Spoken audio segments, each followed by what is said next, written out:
அவர் சொன்னதெல்லாம் நிறைவேறும். அது வரைக்கும்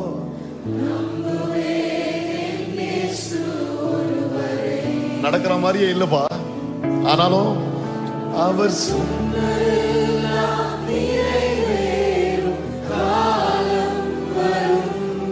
அது வரைக்கும், அதுக்கப்புறமும்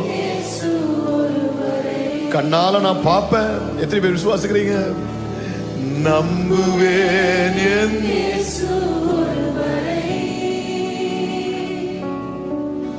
நான்